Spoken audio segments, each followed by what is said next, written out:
हाम्रो सुदनजी धेरै तानिनु भयो क्या उता के अरे पोखराको त्यो घरी जग्गामा तानिनुहुन्छ घरि यो के जति अब कति रोपनी जग्गा भन्ने छ फेरि अहिले आएर यो चाहिँ नि के अरे पक्राउ परेको बिचौलिया कारवाही भएको बिचौलियामा सेयर हालेको भन्ने कुरा यो अचम्म लागिरहेछ यो प्रत्येक दिन नै उहाँको काण्ड आइरहेछ क्या यो सरकारलाई सफल बनाउने पक्षमै छ अर्कसामा विकास ठुलो कुरो होइन देश ठुलो कुरो कि काठमाडौँभित्र मात्रै तपाईँको झन्डा हल्लाएर बस्ने हाम्रो काम के हो हैन जनताको कुरा उठाइँदैन देशको कुरा उठाइँदैन भूगोलको कुरा उठाइँदैन हाम्रा धर्म संस्कार संस्कृतिको कुरा उठाइँदैन हैन हाम्रो जनजीवनको कुरा उठाइँदैन भने हाम्रो काम कानुन भन्ने संविधान भन्ने कागज के अरे पढ्दै बस्ने लेख्दै बस्ने यति मात्रै हो त कर्मचारीले गर्नु हुँदैन राजनीति मधेसबाट कसको छ त सूची भन्दाखेरि हेर्दाखेरि उहाँको नाम देखेँ अनि उहाँलाई फोन गरेर मैले पहिलो कलमै उहाँलाई त्यो मेसेज दिएँ कि मैले तपाईँलाई छान्दैछु भन्दा उहाँ आफै त्यो बिलिभ पनि गर्नु भएन होला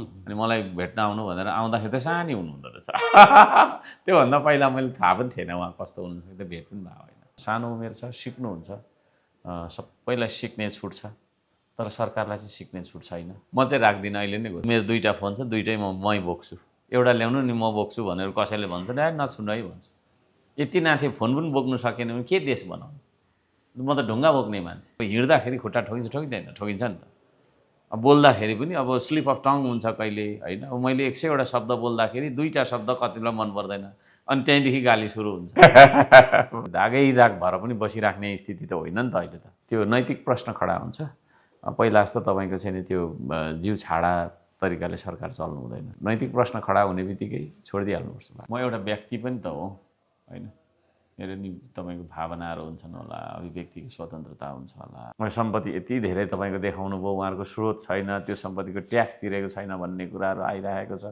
छक्क परिरहेको छु म त के आशा गर्ने त्यस्तो जनता त निराश हुन लाग्यो जस्तो लाग्छ सम्पत्तिको धेरै लोभ गर्नु हुँदैन नेताले भन्छु म चाहिँ देश धनी नभइन्जेल सम्पत्ति नजोड्नु पर्यो भन्ने मन चाहन्छु छु अर्क साम्पाङजी मुख धुनुपर्छ है भनेर भन्नुहुन्छ अनि तपाईँले निधारमा कालो बोकेर आउनु भएको छ भने मोसो बोकिराख्नु भएको छ नाकमा पत्याउँछु त म तपाईँलाई गृहमन्त्रीको प्रत्येक दिन होइन हप्तामा 2-3 चोटि चाहिँ आइरहन्छ यस्तो थियो उस्तो थियो कसरी गर्ने होला हो एउटा फाल्टै तपाईँको डिपार्टमेन्ट चाहिँ उहाँ मन्त्रीहरूकै केस हेर्नका लागि अब खडा गर्नु पर्ला जस्तो देखिन्छ गर्नु त गर्दैछ खोइ के गर्दैछ बैठक बस्दैछ के हुँदैछ त त्यो बैठकमा होइन अब तपाईँको कुनै एउटा भवन बन्दैछ कसले पारेको त ठेक्का कतिमा पारेको कहिले सक्नुपर्ने भन्ने खालको होइन पब्लिकलाई सूचनाको अधिकार दिनुपर्छ भन्ने हो राज्यलाई बफर स्टेट बनाउन खोज्नु भएको छ त्यो म सदनमा नि उठाउनेवाला छु होइन बफर स्टेट भन्ने बित्तिकै चाहिँ तपाईँको ब्याटल ग्राउन्ड हुन सक्ने सम्भावना भनेर त्यो डेफिनेसनमै छ बफर स्टेट चाहिँ एनी टाइम ब्याटल ग्राउन्ड हुन सक्छ 100 जनामा 90 जना भेला भएर यो देश बेच्नुपर्छ है भन्ने निर्णय गर्यो भने त्यसलाई लोकतन्त्र भन्ने कि नभन्ने मान्ने कि नमान्ने खाली यो चाहिँ नि धरपकड गरेर व्यापारीको सामान लुचेर सुकुम्बासीको डोजरमा के अरे बस्तीमा डोजर चलाएर मात्रै चल्छ देश चुनावी ताका जुन देश दौडा गरे नि जति भ्याएको त्यतिखेर थुप्रैले रिपोर्ट गरिदिनु भएको थियो कि मेरो एकाउन्ट खोलेर उहाँहरूले चाहिँ मलाई चाहिँ फेक भनेर रिपोर्ट गरेर देखियो त्यो जे आफ्नो हो त्यसलाई मात्रै आफ्नो भनौँ जे आफ्नो होइन त्यसलाई आफ्नो नभनौँ फरक मात्र राखेको उसमा पक्लास तलाई भन्ने हिसाबले होइन धुर लागेर मान्छेले त्यो खालको गतिविधि गर्ने रिपोर्टिङ गर्ने यो ठिक हुँदैन देश नबनोस् भन्ने मान्छे थुप्रै छ नि त देशमा छैन मैले प्रहरीले रिपोर्ट गरेको प्रहरीलाई रिपोर्ट गरेर के गर्ने किन प्रहरीले काम त गर्दैन सुकुम्बासीलाई तपाईँको चाहिँ पक्रिने यो गर्ने भन्दा बाहेक अरू गरेको जस्तो देख्दिनँ झोलुङ्गे पुल पर्खेरै मेरो बाउ पनि बाजे पनि बित्नु झोलुङ्गे पुल पर्खेरै मेरो बाउ पनि बित्नु म पनि 58 वर्ष पुगेँ भन्ने मान्छेहरू त्यहाँ मैले देखेँ खच्चमा लाग्यो कस्तो रहेछ स्थिति आजको विद्यार्थी नै भोलिको डाक्टर पनि हो पाइलट पनि हो इन्जिनियर पनि हो बिजनेसम्यान पनि हो जो भन्दा पनि भनेपछि आजको विद्यार्थी नै भोलिको लिडर पनि होला नि त यसपालि रासपालि बहुमतले हो यो अर्थमा म अत्यन्तै खुसी पनि छु पेट्रोलियम पदार्थ भनेको ऊर्जा हो होइन ऊर्जासँग सबै जोडिएको हुँदो रहेछ ऊर्जाको दाम बढ्ने बित्तिकै ढुवानीको दाम बढिहाल्छ भाडाको दाम बढ्छ स्वविउको भन्छ स्वविउ भने के हो भनेर सोध्यो भने स्वतन्त्र विद्यार्थी युनियन भन्छ अनि स्वतन्त्र भनिसकेपछि त पार्टी विहीन हुनुपर्ने हो विरोधाभास छ क्या त्यहाँ स्वतन्त्र छ त्यहाँ है अनि स्वतन्त्र भन्दा फेरि कङ्ग्रेसको प्यानल जित्यो भन्छ फेरि अखिलकोले जित्यो नेभी सङ्घले जित्यो भन्छ छक्क पर्छु नमस्कार हार्दिक स्वागत गर्न चाहन्छु हुन्छ धन्यवाद नमस्ते फेसबुक रिकभर भयो यहाँको पहिलो प्रश्नै रमाइलो खालको भएको छैन त्यो चाहिँ के भनेर आयो भने कि यहाँले जब विमानस्थलमा ओर्लिएर यलम्बर भनिदिनु भयो त्रिभुवनको ठाउँमा, त्यही भएर चाहिँ यो आयो भन्ने होइन, खालको होइन, त्यो त बाहिर सामाजिक सञ्जालमा हो होला आयो। त्यो सानो संयोग मात्रै होला। धेरै पहिलादेखि नै पेज एट रिस्क भनेर रेड उसमा थियो होइन। यो विशेष गरी यो मैले चुनावी ताका जुन देश दौडा गरेँ नि, जति भ्याएको त्यतिखेर थुप्रैले रिपोर्ट गरिदिनु भएको थियो कि। अनि त्यतिखेर नि मेरो पोस्ट पनि हुन्न थियो होइन, मैले अरूलाई हेर्न पनि सक्दिनँ थिएँ, त्यो खालको स्थिति थियो र त्यसै थपिँदै गयो होला। त्यही कतिपयले यसलाई कहाँनिर लगेर जोड्यो भने कि बालेन शाहसँग सम्बन्धित रहेर यहाँले लेखिदिनु भएका स्ट्याटसको, अनि फेरि कतिपय रासोपाका अब यहाँ त पात्रसँग सम्बन्ध होइन, पात्रको आचरणसँग होला, एजेन्डासँग सम्बन्ध होला, ती कुराहरूलाई लिएर अनि त्यसको चाहिँ नेगेटिभ अफवाह फैलाउने, अनि हाम्रोलाई यसो गर्छस् भनेर चाहिँ नि त्यहाँ कम्प्लेन गरिदिने, यो खालको चाहिँ ट्रेन आयो कि भन्ने पनि आशंका छ। अहिलेसम्मको प्रारम्भिक छानबिनमा चाहिँ के पाउनु भएको छ, कति कारणले यस्तो रहेछ भने? त्यही हो, अब त्यही हो, प्रतिस्पर्धा गर्ने साथीहरूले नै गरे जस्तो लाग्न चाहिँ अब त्यो फ्याक्ट छैन। त्यही कति चाहिँ फेरि अब मेरो एकाउन्ट खोलेर उहाँहरूले चाहिँ मलाई चाहिँ फेक भनेर रिपोर्ट गरेर देखियो, त्यो पनि देखियो त्यहाँ मैले। अझ उल्टो त्यस्तो पनि देखियो।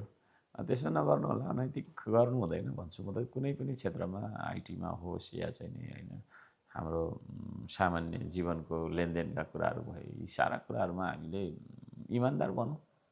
जे आफ्नो हो त्यसलाई मात्रै आफ्नो भनौँ, जे आफ्नो होइन त्यसलाई आफ्नो नभनौँ र इन्टरफियरेन्स नगरौँ। अब यो कस्तो भने वाक स्वतन्त्रताको कुरा छ होइन, मान्छेले राख्छ नि त, फरक मत राख्छ, मैले नि राख्छु।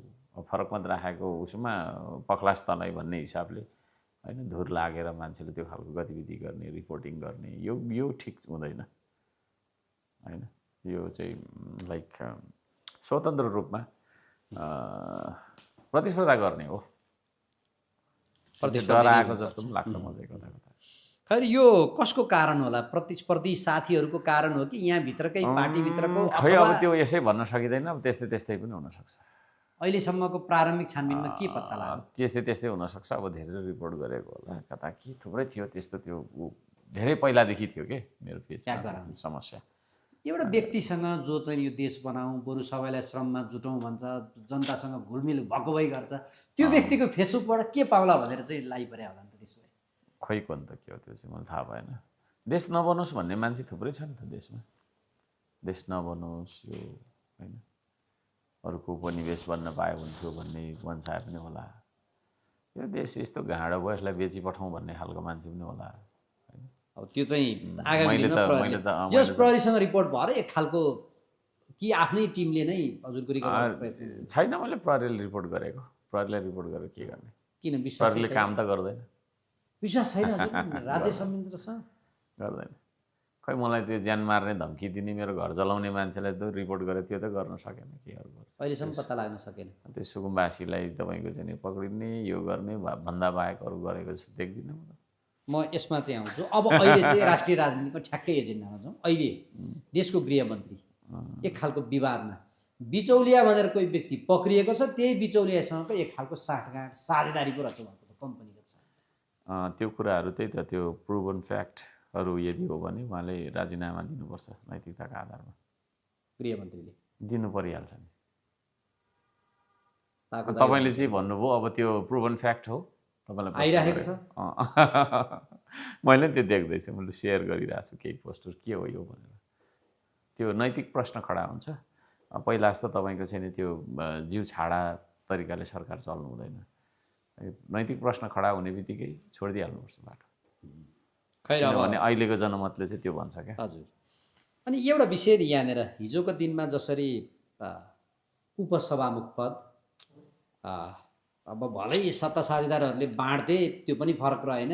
एक कोणबाट श्रम संस्कृति पार्टीलाई, त्यसमाथि पनि अब यहाँले अवसर दिनुभएको व्यक्तित्वले पाउनुभयो, एक खालको सबैलाई खुसीको सञ्चार पनि छ। त्यही कोणबाट हेर्दाखेरि चाहिँ अब गृहमन्त्री यदि खाली भयो भने त्यो पदमा तपाईँको सम्भावना छ भन्ने पनि सामाजिक सरकारमा जाने सम्भावना र गृहमन्त्री हुने सम्भावना छ कि छैन? होइन, के थोक सम्भावना देख्नुहुन्छ तपाईँहरू त साह्रै धेरै है, अचम्म लाग्छ गरी के गरी के सूचनासँग खेल्ने मान्छे तपाईँहरूलाई मान्नुपर्छ। हामीले प्रत्येक सेकेन्ड प्रत्येक मिनेटको होइन तपाईँहरूको राडरले पत्ता लगाइराखेको हुन्छ होइन। हामीले त कहाँबाट पत्ता लाग्ने, त्यही भएर त सोधिरहेको छु भेरिफिकेसन के हो भनेर। त्यस्तो कुनै सल्लाह छैन, त्यस्तो सल्लाह छैन। हिजो उपसभामुख पनि त फ्याक्ट्री सल्लाह थिएन, हठात भयो। त्यस्तो त्यो त हामीले लोकतान्त्रिक अभ्यास गरेको हो। हामी पनि प्रतिपक्षमा छौँ है भन्ने हाम्रो अस्तित्व जाहेर गरे हो। उम्मेदवारी दिइयो, त्यसमा उहाँहरूले समर्थन गर्नुभयो, राम्रै लाग्यो मलाई त। सरसल्लाह त्यस्तो खास थिएन होइन। खै उहाँ अर्को पार्टीकाले उहाँ छाती पिटिराखेको थिए, हामीलाई धोका भयो भनेर।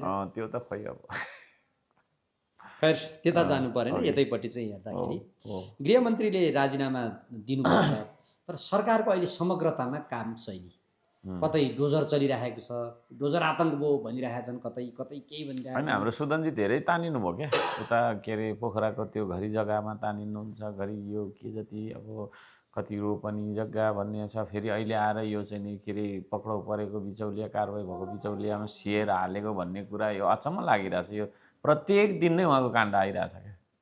अनि देशकै तपाईँको चाहिँ नि शान्ति सुव्यवस्था कायम गर्ने एउटा मन्त्रालय सम्हालेको व्यक्तिकै त्यस्तो भइरहँदा त्यो धेरै प्रश्न उठ्यो नि त। हजुर, त्यसले गर्दा त्यो चाहिँ तपाईँको प्रुभन फ्याक्ट यदि हो भने छोडिदिँदा हुन्छ। पत्याउँदैन क्या पछि गएर त्यो त नैतिकताले। नयाँ दल नयाँ सांसदहरू आए, एक खालको बहुमत पनि ल्याए, तर हरेक 15-15 दिनमा चाहिँ मन्त्री परिवर्तन भइराख्ने भयो भने त्यसले जनतामा चाहिँ जे खालको अब स्थायित्वको अब जे आत्मबोध भएको थियो त्यसलाई चाहिँ असर पर्ने अवस्था हुन्छ कि हुँदैन होला? परिहाल्छ नि। उहाँहरूको के अरे छनौटमा परिपक्वता कति रहेछ होइन, निर्णय गर्ने तपाईँको निर्णय क्षमतामा उहाँहरूको कस्तो रहेछ भन्ने कुराको प्रश्न रहन्छ नि। त्यसो भए के अब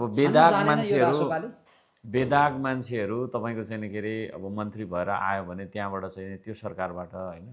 अब अहिलेको जनमत भनेको पुरानो खालको जनमत होइन नि त, जबरजस्ती बसिराख्ने होइन। हिलो लागेको छ यता यता, तपाईँको चाहिँ मोबिल लागेको छ यता, यस्तो लागेको छ र पनि त्यो दागै दाग भएर पनि बसिराख्ने स्थिति त होइन नि त अहिले त। त्यो खालको चालचलनकै तपाईँको चाहिँ के अरे विरुद्धमा जनमत प्राप्त भयो नि त यसपालि त होइन। निट एन्ड क्लिन हुनुपर्छ। सम्पत्ति यति धेरै तपाईँको देखाउनु भयो, उहाँहरूको स्रोत छैन, त्यो सम्पत्तिको ट्याक्स तिरेको छैन भन्ने कुराहरू आइरहेको छ। छक्क परिरहेको छु म त। के आशा गर्ने त यस्तो खालको? जनता त निराश हुन लाग्यो जस्तो लाग्छ म त। यस्तो होला भन्ने हजुरलाई लाग्थ्यो? यो सम्पत्ति जुन पहेँलपुर सुन्ने म त सोचेकै थिएन। म चाहिँ पहेँलो यो लगाइरहेको छु।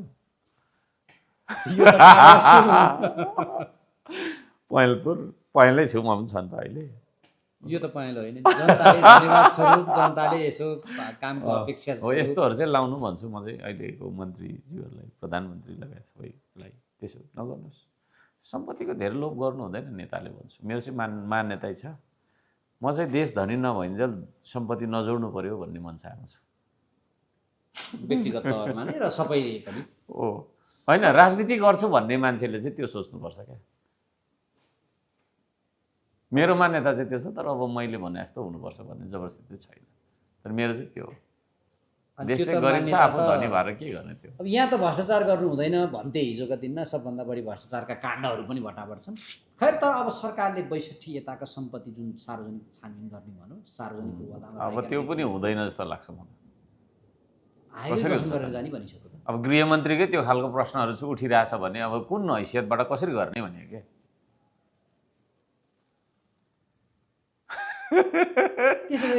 तपाईँले मलाई मुख धुनु पर्छ भनेर हर्क साम्पाङजी मुख धुनुपर्छ है भनेर भन्नुहुन्छ, अनि तपाईँले निधारमा कालो बोकेर आउनु भएको छ भने, मोसो बोकिराख्नु भएको छ भने नाकमा, पत्याउँछु त म तपाईँलाई। आफू चाहिँ ऐना हेर्नु छैन भन्छु नि त्यहाँ गएर, हो कि न भन्नु न। त्यसो भए के गरिदिनु पर्छ त? सम्भावना छैन यो खालको प्रश्न उठेको अवस्थामा त होला जस्तो लागेको छैन। जनताले पत्याउँदैन क्या। जनताबाट अनुमोदित हुनु पऱ्यो नि, हरेक कुरा जनताले स्वीकार्नुपर्छ क्या। सरकारको कामलाई जनताले वाही भन्नुपर्छ क्या खालको। अहिले त्यसो भएदेखि यो सुरुवाती खोइ अब यो अहिले भर त्यो जो तपाईँले जुन कुरा गर्नुभयो नि, अब गृहमन्त्रीको प्रत्येक दिन होइन हप्तामा 2-3 चोटि चाहिँ आइरहन्छ, यस्तो थियो उस्तो थियो, कसरी गर्ने होला? हो कहिले यो जेएनजी आन्दोलनपछि 50 लाखको सम्पत्ति जोड्यो भनेर आउँछ, त्यही त कहिले भने अब फेवातालको अब अघि प्रश्न पारिदिइहाल्नु भयो हाकै विषय पनि, अब हुँदा बिचौलियासँगको साँठगाँठका विषय पनि।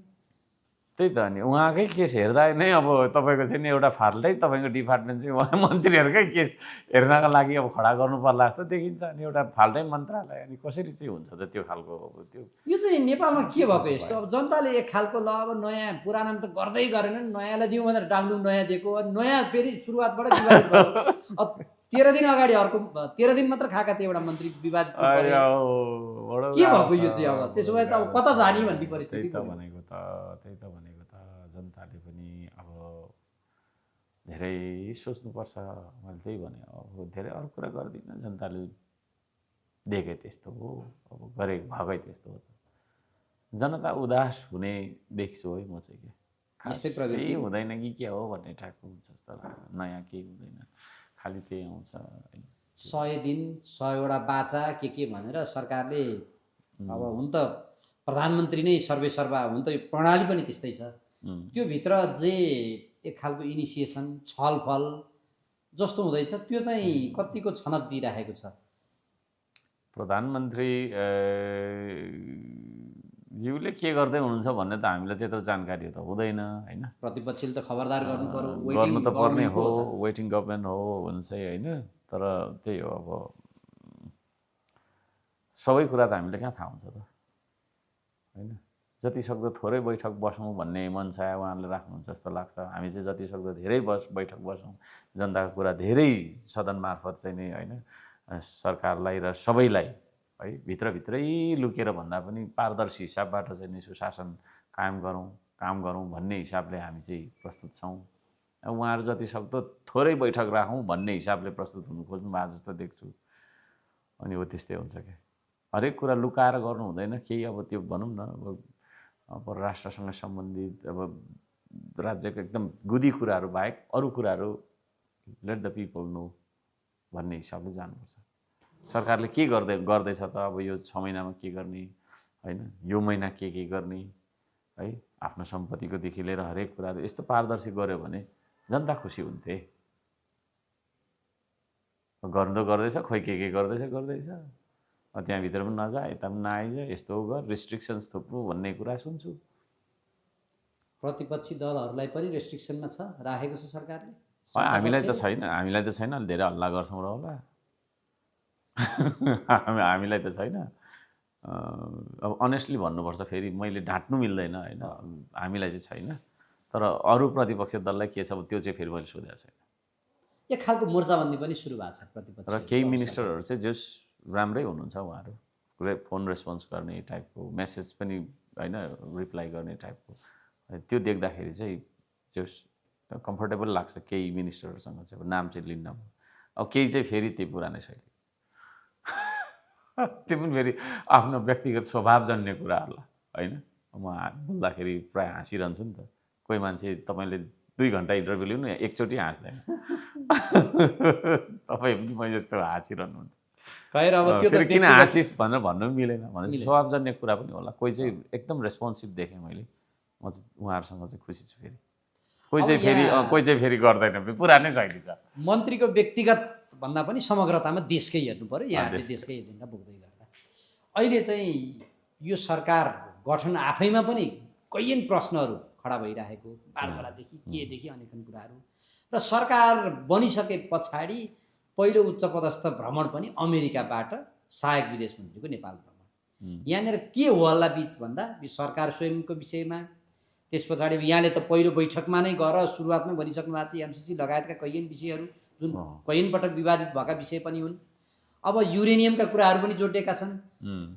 त्यसबीच भएको यो भ्रमणलाई चाहिँ कसरी प्रश्नहरूका बीच? त्यही त हो, त्यो कुराहरू चाहिँ अब सरकारले पारदर्शी गर्नुपर्छ होइन। के हुँदैछ भन्ने कुरा चाहिँ पब्लिकलाई थाहा हुनैपर्छ। मेरो चाहिँ सबभन्दा ठुलो मेरो अभियान भनेकै पारदर्शिताको अभियान हो कि सर होइन। म पहिला एकल अभियन्ता भएर हिँडेँ, पछि धेरै साथीहरूले साथ पनि दिनुभयो पछिल्लो समयमा। त्यतिखेर पनि मेरो मुख्य अभियान भनेको चाहिँ पारदर्शिताकै अभियान थियो। बैठक बस्दैछ, के हुँदैछ त त्यो बैठकमा होइन। अब तपाईँको कुनै एउटा भवन बन्दैछ, कसले पारेको त ठेक्का, कतिमा पारेको, कहिले सक्नुपर्ने भन्ने खालको होइन, पब्लिकलाई सूचनाको अधिकार दिनुपर्छ भन्ने हो। अब उहाँ किन आउनुभयो, के को लागि आउनुभयो, त्यो चाहिँ सरकारले अब भन्नु पऱ्यो, सदनमा भन्नु पऱ्यो, अथवा प्रेस मिट गरेर प्रवक्ता होला त्यहाँ, जो पाए त्यही मिनिस्टरले बोल्नुपर्ने भन्ने पनि होइन होला, त्यो प्रवक्ताले भन्नु पऱ्यो। अब आम सञ्चार तपाईँहरूलाई दिनु पनि जानकारी होइन, अनि तपाईँ मार्फत हामीलाई जानकारी आउनु पऱ्यो, सदनमा जानकारी हुनु पऱ्यो। अब को आयो के आयो भन्यो भने फेरि त्यो त लोकतन्त्र होइन, त्यसको विरुद्ध हामी फेरि बोल्छौँ, कराउँछौँ। यो अहिले पनि यो त्यही हो। अब शैली पो पहिला जस्तो अब भनौँ न नहोला त, तर हामी कराइराखेकै हुन्छौँ होइन। उच्च स्वरमा कराउनुपर्छ, अभद्र शैलीमा प्रस्तुत हुनुपर्छ भन्ने हुँदैन, तर जे हामीले बोलेको कुरालाई चाहिँ उहाँहरूले होइन एकदम गम्भीर भएर सुन्नुपर्छ। सुन्नु भएन भने दुर्घटना हुन्छ। अब अहिले चाहिँ यो सरकारले तत्काल सुनिहाल्न पर्ने आवाज चाहिँ के हो? राज्यलाई बफर स्टेट बनाउन खोज्नु भएको छ, त्यो म सदनमा नि उठाउनेवाला छु होइन। बफर स्टेट भन्ने बित्तिकै चाहिँ तपाईँको ब्याटल ग्राउन्ड हुनसक्ने सम्भावना भनेर त्यो डेफिनेसनमै छ। जो कहिले हेर्दा पनि हुन्छ। ब्याटल ग्राउन्ड भनेको युद्ध भूमि, ब्याटल भनेको युद्ध, भूमि भनेको ग्राउन्ड भनेको भूमि। बफर स्टेट चाहिँ एनी टाइम ब्याटल ग्राउन्ड हुनसक्छ भनेर लेखेको छ परिभाषा। भनिसकेपछि हाम्रो देश युद्ध भूमि बन्नुपर्छ भन्ने कुरामा त म मात्रै नभएर, तपाईँ मात्रै नभएर, जो कोही नेपालीलाई पनि त्यो मन्जुर छैन होइन। जस्तै हाम्रो एउटा सानो घर छ, त्यहाँ चाहिँ तपाईँको ठुल्ठुला शक्तिशाली बलवान मान्छेहरू आएर होइन हाम्रो सिटिङ रुमभित्र चाहिँ नि होइन आएर चाहिँ कुस्ती खेल्छन् भने त त्यो त हामीले स्वीकार्य हुँदैन। हाम्रो पनि त अस्तित्व छ, घरै सानो भए पनि भन्ने हिसाबको त्यो बफर स्टेटसँग सम्बन्धित कुरामा उहाँहरूले तत्काल सचाउनुपर्छ। अब त्यो एसपिपी खारेज गर्ने भन्ने हिसाबको कुराहरू पनि अस्ति आयो, उहाँहरूले अब आधिकारिक रूपमा भन्नुभएको छैन होइन। अब सदनलाई जानकारी दिनुपर्छ। तर बफर स्टेट भन्ने बित्तिकै कुरा त त्यही हो फेरि होइन होइन। नास्ता खाने खाजा खाने, तपाईँले भन्छ खाजा खाने, कतिले भन्छ नास्ता खाने होइन, खाना चाहिँ कसैले टिफन खाने भन्छ। र जे भने पनि नास्ता चाहिँ नखाने खाजा खाने भन्छ, के भनेको त्यो होइन कुरा बुझ्नु नि। नास्ता चाहिँ नखाने खाजा खाने, नास्ता र खाजा पनि नखाने, टिफन खाने, आखिर खान त खाने नै रहेछ। एउटा शब्दले चाहिँ नो भन्ने, अर्कोले चाहिँ यस भन्ने हिसाबले घुमाउ र शैलीबाट जुन सरकारले गर्न खोजेको कुरा चाहिँ त्यो एसपिपीसँगै सम्बन्धित जस्तै देखिन्छ, सुनिन्छ क्या। त्यो त्यसमा शब्दको समस्या कि त्यसो भए त्यसमा त्यसको थिम सबभन्दा ठुलो हुन्छ यस्तो हुन्छ सर। अब नीतिभन्दा ठुलो छ नियत होइन। नियत हुन्छ क्या सबभन्दा ठुलो चाहिँ। नियत के हो भन्ने कुरा हुन्छ। नीति त शब्द न हो, शब्द परिभाषा हो, घुमाउ र शैली हो, त्यसले के भन्ला, कसलाई कन्भिन्स गर्ला, कसलाई के गर्ला। तर नियत चाहिँ के हो त हाम्रो, यो ठुलो कुरो हो। नियतमा चाहिँ खोट देख्छु म। अहिले प्रारम्भिक रूपमा नै खोट लागेको देखियो कि घुमाउन थाले कि त्यो खालको कुराहरू आएको छ होइन। त्यो हामी सबैले सुनेका छौँ। त्यसलाई अब तपाईँको चाहिँ नि के अरे सरकारले त्यो तर्फबाट जानु हुँदैन। र धेरै त्यस्ता निर्णयहरू छन् जुन निर्णयहरू चाहिँ सरकारले, अब उहाँहरूलाई एउटा दम्ब के छ भने हामी 2/3 छौँ लगभग, हामी कोठामा बैठक गरौँ, सदनमा अनुमोदन गर्न जाउँ, सदनमा हाम्रै ताली धेरै बज्छ होइन। अनि ध्वनि मूल्याङ्कन गर्दा हात उठाउन लाउँदा हात मूल्याङ्कन गर्दाखेरि हाम्रै बहुमत हुन्छ, पास भइहाल्छ भन्ने हिसाबले उहाँहरू जानु खोज्नुभएको छ भने त्यो चाहिँ दुर्भाग्य हो। 100 रुपियाँभन्दा बढीको सामानमा अहिले भन्सार लगाउँछ। विचार यस्तो छ, विचार भन्ने कुरा त के छ भने यो देशको स्वाधीनताको पक्षमा एकजना मान्छेले मात्रै बोल्यो भने पनि त्यो ठुलो आवाज मान्नुपर्छ होइन। अब जस्तै 100 जनामा 90 जना भेला भएर यो देश बेच्नुपर्छ है भन्ने निर्णय गर्यो भने त्यसलाई लोकतन्त्र भन्ने कि नभन्ने, मान्ने कि नमान्ने? बहुमत त हो, बहुमत त हो होइन, बहुमत त हो। 90 जना भनेको बहुमत त हो नि त। फेरि त्यहाँ त एकदम धेरै बहुमत, 2/3 भन्दा धेरै बहुमत हो है। तर 10 जना मान्छेले 90 जना मान्छेले भनेको कुरा काट्न नसक्ला सङ्ख्याको हिसाबले। तर सङ्ख्या मात्रै सबथोक होइन भन्छ लोकतन्त्रले। संविधानको मर्म के हो त होइन। संविधानभन्दा ठुलो त फेरि तपाईँको चाहिँ यो हाम्रो पनि होइन होला, यो सदन पनि होइन होला। हामी हौँ त, त्यो संविधान मार्फतै तपाईँको आएको छ। देशको स्वाधीनताको पक्षमा हाम्रो संविधानले के भनेको छ होइन? हाम्रो भूगोलको अक्षौण्यौ राख्नुपर्छ भूगोललाई भन्ने हिसाबमा हाम्रो तपाईँको चाहिँ संविधानले के भनेको छ? संविधानले त्यसै गरेर चाहिँ 2/3 पुऱ्याइदेऊ, देश बेचिदेऊ भन्ने हिसाबको कुराहरू गरेको छ भने तपाईँहरू भन्नु केही पनि छैन। तर त्यस्तो त कहीँ कतै पनि देख्दिनँ। त्यसो हुँदाखेरि तपाईँको चाहिँ नि सङ्ख्याको हिसाबले कुनै पनि अलोकप्रिय निर्णय, जनताको हित विपरीतको निर्णयहरू सरकारले गर्नु हुँदैन। सरकारले जनताको पक्षमा, देशको स्वाधीनता र सम्प्रभुताको पक्षमा होइन, जबसम्म पाइला चालिरहेको छ हामी एकदम धेरै साथ दिइरहन्छौँ उहाँहरूलाई। मैले थुप्रै साथ दिन खोजेको छु, विभिन्न सल्लाह सुझाव, नत्र भने त्यो विरोधै मात्रै गर्दै बस्थेँ नि म होइन। यो भएन त्यो भएन मात्रै भन्थेँ होइन। शिक्षा नीतिमा यस्तो परिवर्तन ल्याउनुपर्छ, श्रमलाई यसरी जोड्नुपर्छ, यसरी हामीले आर्थिक उन्नति गर्न सक्छौँ भनेर मैले एडभाइस दिइराखेको छु, अझै दिनेवालामा छु होइन। यो तपाईँको इन्टरभ्यू मार्फत पनि मैले सरकारलाई सघाएकै हो। किनभने सरकार सफल भयो भने मात्रै देश सफल हुन्छ। देश सफल भयो भने मात्रै तपाईँ पनि सफल होला, म पनि सफल होला होइन र? अनि त्यो 5 वर्षको जुन विन्डो छ राजसभालाई दिएको सरकारले, त्यो 5 वर्षको तपाईँको उसमा चाहिँ सरकार असफल होस्, सरकारलाई असफल बनाउने बाटोमा होइन तपाईँको चाहिँ नि उधो खेदाउनुपर्छ भन्ने हिसाबले हामी लाग्यौँ भने त त्यो 5 वर्षको तपाईँको चाहिँ नि तपाईँको समय अवधिमा गर्नुपर्ने, नेपालले गर्नुपर्ने, हाम्रो देशले गर्नुपर्ने उन्नति प्रगति त रोकिन्छ। जसको कारणले मेरो छोराछोरीले पनि दुःख पाउँछ, तपाईँको छोराछोरीले पनि दुःख पाउँछ, सारा जनताले दुःख पाउँछ। त्यसले गर्दा यो सरकारलाई सफल बनाउने पक्षमै छ अर्क साम्पाङ र अर्क साम्पाङको श्रम संस्कृति हामी जे जति छौँ त्यहाँ। तर सरकारले गम्भीर भएर हाम्रो के अरे कुरालाई सुन्छ कि सुन्दैन भन्ने कुरा हो।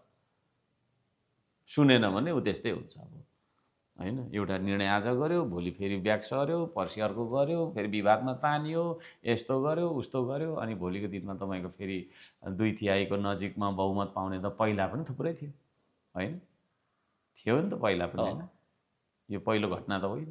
त्यसो भएको कारणले गर्दाखेरि त्यो कुरालाई चाहिँ अब अहिलेको सत्तासीन दलले राम्रोसँग बुझ्नुपर्छ र बुझ्नुहुन्छ भन्ने विश्वास छ मेरो।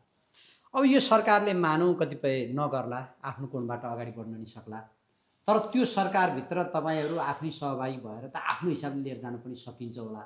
त्यो पोइन्ट अफ भ्यूबाट जान सकिन्छ कि? अब त्यो धेरै तपाईँको महत्त्वाकाङ्क्षी प्रश्न तपाईँले गर्नुभयो। लोकतन्त्रमा अहिले हामीले मानेको व्यवस्था अनुसार प्रष्ट बहुमत उहाँहरूको छ हो। प्रष्ट बहुमत हुँदाहुँदै उहाँहरूकै हो पहिलो अधिकार होइन। उहाँहरूकै हो नि त पहिलो अधिकार त त्यो छ। त्यसले गर्दाखेरि अब हामीले दाबी गर्ने ठाउँ छैन होइन। हामीले दाबी गर्ने ठाउँ छैन। अब दाबी गर्ने ठाउँ नभएको कुरामा हामीले दाबी गरेर जानु पनि मिल्दैन। हामीलाई प्रतिपक्षमा बस्नु भनेर भनेको छ सरकार के अरे जनताको मतले। त्यो जनताको मतलाई हामीले सम्मान गर्नुपर्छ। त्यो चिज हो। त्यो चाहिँ स्वाभाविकै भयो। कतिपय अवस्थामा सरकारलाई नि 2/3 त्यो त अब भविष्य पुर्याइदिने अवस्थामा यसो भन्न सकिँदैन। भविष्यमा त के हुनु पनि सक्छ, नहुनु पनि सक्छ। भविष्य भनेको त फेरि सबै कुरा त देखेर आएको भए त यत्रो दुःख किन गर्थ्यो र होइन। यो दिन म चाहिँ नि होइन तपाईँको यस्तो हुन्छु, म यस्तो हुन्छु, मेरो सफलता यहाँसम्म पुग्छ, म यहाँसम्म पुग्न सक्छु भने भविष्य देखेको भए त मान्छेले सङ्घर्षै गर्दैन थियो, जीवन मजा पनि आउँदैन थियो होला फेरि होइन। उहाँहरूको चाहिँ इन्टेन्सन अहिले उहाँहरूले जता जसलाई जुनतिर चाह्यो त्यहीतिर गइराखेको देखियो नि त। जस्तो उपसभामुखमा यहाँहरूको पार्टीको उम्मेदवारलाई उहाँहरूले समर्थन गर्नुभयो, त्यहीँ गयो। फेरि संसदीय समितिको सभापतिमा काङ्ग्रेसतिर ल भन्नुभयो, त्यहीँनिर गएको देखियो।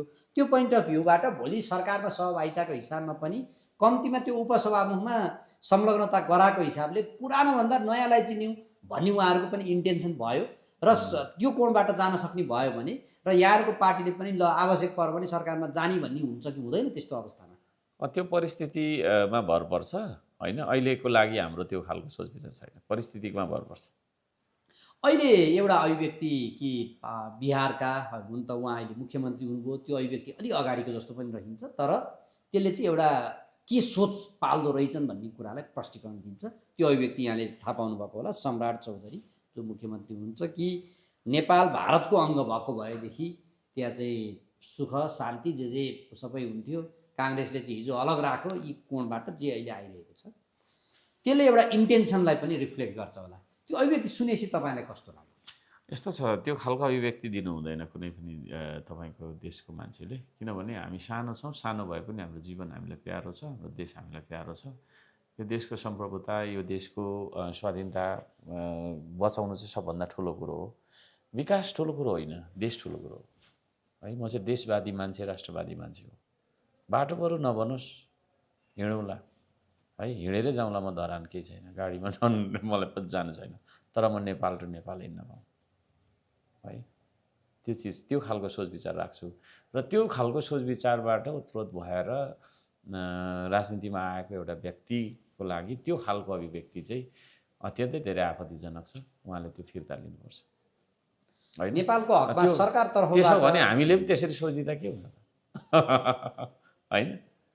हामी शिरमा छौँ। अघि नै हामीले जुन बफर स्टेटको भन्यौँ, अब यहाँनिर अहिले चीनको राजदूत आउने, यो चाहिँ तिब्बतको मामिला के हो भन्ने सरकारलाई चाहिँ एक खालको आपत्ति जनाउने, अब भारततिरको यो आउने, अमेरिकाको त डाइरेक्ट भ्रमणै हुने, यो चाहिँ अहिले छ। हामी चाहिँ कुन अवस्थामा आजको दिनमा रहेछ यो देश भन्ने चाहिँ एउटा राजनीतिज्ञ र पार्टीको अध्यक्षको हिसाबले सोच्दा अब यस्तो छ, विदेशी तपाईँको पाहुनाहरू यसरी बुझौँ, हाम्रो देशमा आउनै हुँदैन भन्ने छैन होइन। हामी त अतिथि देवो भव भनेर हुर्केको मान्छे, सुनेको मान्छे पनि।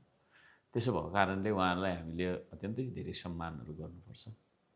आउँदाखेरि फरक पर्दैन, तर उहाँहरूको तपाईँको चाहिँ नि इन्ट्रेस्ट, भेस्टेड इन्ट्रेस्ट लिएर आउनु हुँदैन। जे खालको अघि भर्खर भन्नुभयो बिहारबाट चाहिँ नेताले यस्तो भन्यो भनेर, त्यो खालको अभिव्यक्ति, त्यो खालको मनसाय राखेर उहाँहरू आउनु हुँदैन।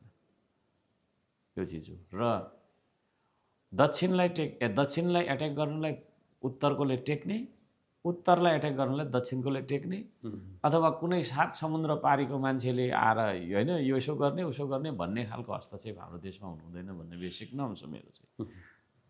तर अहिलेसम्म हामीले सुनेको, भोगेको, अनुभूति गरेको विषयहरू चाहिँ तपाईँको चाहिँ नि विदेशी हस्तक्षेप धेरै छ भन्ने नै छ है। त्यस्तो नहोस् भन्छु म त। र त्यस्तो नगर्नका लागि सरकारले, अब राज्यको अभिकर्ता त म त होइन, अहिले सरकार जो छ, हाम्रो बालेनजी लगायतका चाहिँ मान्छेहरू त्यहाँ आउनुहुन्छ, उहाँहरूले त्यो कुरा चाहिँ ग्यारेन्टी गर्नुपर्छ। अब जस्तै अस्ति तपाईँको चाहिँ उता दार्चुला गएँ, पारिपट्टि तपाईँको चाहिँ नि, अब यो कुरा पनि सदनमा राख्नेवाला छु, मजाले पारिपट्टि सीमा नदीमा होइन भारतले तटबन्धन गरिरहेको, कङ्क्रिट, यो घर जत्रो जत्रो कङ्क्रिटको तपाईँको बारहरू लगाइरहेको रहेछ है। त्यो कुन सरकारले कहिले त्यसो गर्ने अनुमति दिएको कि लिखतमा होइन भनेदेखि त तपाईँको छैन। अब तपाईँ र मेरो एउटा साँध छ, तपाईँ उतापट्टि बस्नुहुन्छ, म यतापट्टि बस्छु, मेरो घर सानो छ तपाईँको भन्दा, तपाईँको ठुलो छ 12 तले होइन, म सानो टिनको छाप्रा लिएर बस्छु, तर बिचमा तपाईँ र मेरो बिचमा एउटा बार छ। त्यो बार चलाउँदाखेरि तपाईँले मलाई सोध्नुपर्छ कि पर्दैन? पर्दैन? पर्छ। भलै तपाईँ मभन्दा धेरै धनी हुनुहुन्छ होइन, तर म खुसी गर्छु भनेर चाहिँ तपाईँको इँटाको बार होइन, फलामको बार लगाइदिनु भयो, मलाई एक वचन सोध्नु भएन भने तपाईँ मेरो असल छिमेकी त हुनु भएन। त्यो त न्यायको तपाईँको चाहिँ एउटा परिभाषा अन्तर्गत पनि परेन। यस्ता कुराहरूमा सरकारले ध्यान दिने कि नदिने भन्छु क्या। कि काठमाडौँभित्र मात्रै तपाईँको झन्डा हल्लाएर बस्ने? मेरो प्रश्न थियो। त्यो त लिपुलेक लगायतका कैयन प्रकरण छन् नि, खै त चुइँका आवाजै आएको छैन। त्यही त भनेको त, सायद मै मात्रै होला त्यो तपाईँको त्यो ठाउँमा पुगेको सांसद हुनु त, त्यो क्षेत्रका एकजना सांसद त हुनुहुँदो रहेछ होइन। त्यो भइसकेपछि काम चाहिँ के हो त हाम्रो भने कि हाम्रो काम के हो होइन? जनताको कुरा उठाइँदैन, देशको कुरा उठाइँदैन, भूगोलको कुरा उठाइँदैन, हाम्रा धर्म संस्कार संस्कृतिको कुरा उठाइँदैन होइन, हाम्रो जनजीवनको कुरा उठाइँदैन भने हाम्रो काम के हो? कानुन भन्ने, संविधान भन्ने, कागज के अरे पढ्दै बस्ने, लेख्दै बस्ने, यति मात्रै हो त? अब त्यहाँ गएको फोन पनि लाग्दैन। म अस्ति गएपछि चाहिँ लाजाले अहिले लाग्न थाल्यो अरे भन्छ। केही छैन, अहिलेको सरकारले त्यतिसम्म चाहिँ अथवा निकायले त्यतिसम्म चाहिँ हेरेछ, त्यो पनि उन्नति नै मान्नुपर्छ। बाटो छैन रहेछ त्यहाँ। पूर्व